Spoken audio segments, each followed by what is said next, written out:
इस कथा को सुनना।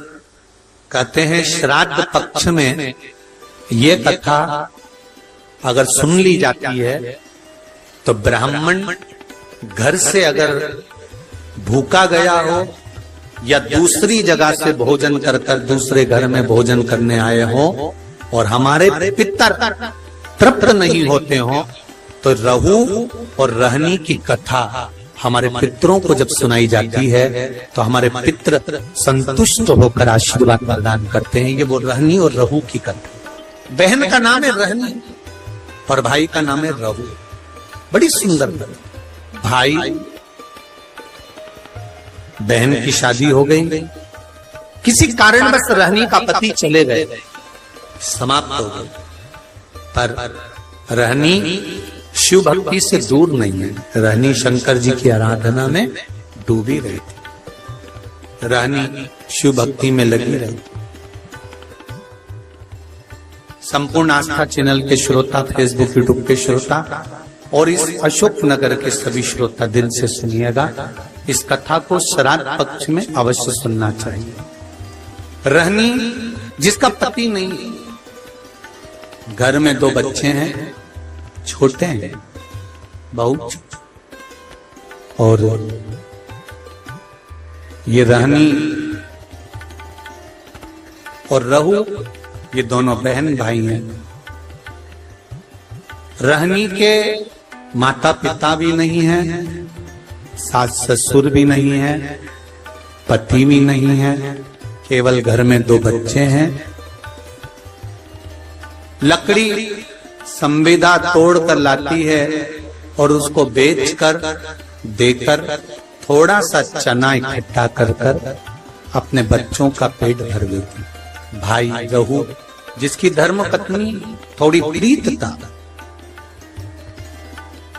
ससुराल में कम थी। एक बात का थोड़ा स्मरण रहे अपने जीवन में, मेरा बेटियों से माताओं से एक निवेदन पहले भी रहा है, आज फिर करते हैं कि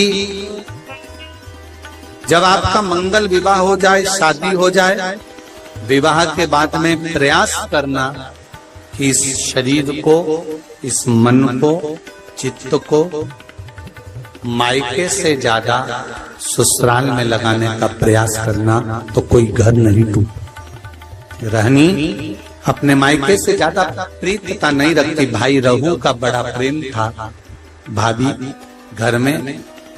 अब श्राद्ध पक्ष का समय आया, रहू ने अपनी पत्नी से कहा कि पिताजी को गए हुए समय हो गया, माता को गए समय हो गया, दादा दादी को गए समय हो गया, मैं गया का पिंड करने के लिए प्रयागराज, काशी गया, यहाँ पिंड देकर मैं पुनः वापस आऊंगा और शिव जी की आराधना कर कर अपन भजन करेंगे, कीर्तन करेंगे, स्मरण करेंगे।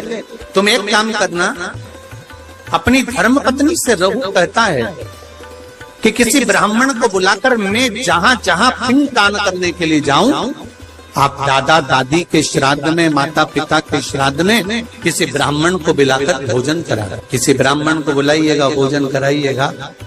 जब ये सुना तो धर्म पत्नी ने कहा, सुनो स्वामी, ब्राह्मण को भोजन करने बुलाऊं और ब्राह्मण अपने घर में ना आए, उसका एक कारण था। जिस ब्राह्मणों के घर के पास रहू रहता था, रहू की धर्म पत्नी इतनी ज्यादा लड़ोकी थी, इतनी लड़ती थी कि जितने ब्राह्मण आसपास में रहते थे उनकी सबकी पत्नी से रहू की पत्नी का झगड़ा हो चुका। तो ब्राह्मण भोजन करने इसके घर में नहीं आए। रहू की पत्नी ने कहा मैं ब्राह्मणों को बुलाऊं और वो नहीं आए तो रहू ने जाते जाते कह दिया, एक काम करो, मेरी बहन और मेरे भांजा भांजी को भोजन करने के लिए बोला। सनातन धर्म के अंतर्गत एक भांजे को या एक भांजी को भोजन कराना मतलब 100 ब्राह्मण को भोजन कराने के बराबर है। सनातन धर्म की रीति है ये महाराज। एक भांजे को या एक भांजी को भोजन कराना 100 ब्राह्मण को भोजन कराने के बराबर है। तो तुम एक काम करो, मेरी बहन रहनी को बुलाओ और अपने भांजा भांजी को बुलाओ, क्योंकि भांजा भांजी छोटे हैं, अकेले आ नहीं सकते, उनको बुलाकर भोजन कराओ। अब पति ने कहा कि तुम उनको भोजन करा देना, और पति चले गया। धर्म पत्नी इतनी विचित्र थी कि उसने अपनी ननंद को बुलाया तो सरी, पर भांजा भांजी को मना करवा दिया कि उनको लेकर मत आना, और भोजन करने के लिए ननंद को नहीं बुलाया, भोजन का काम करने के लिए ननंद को बुलाया और निमंत्रण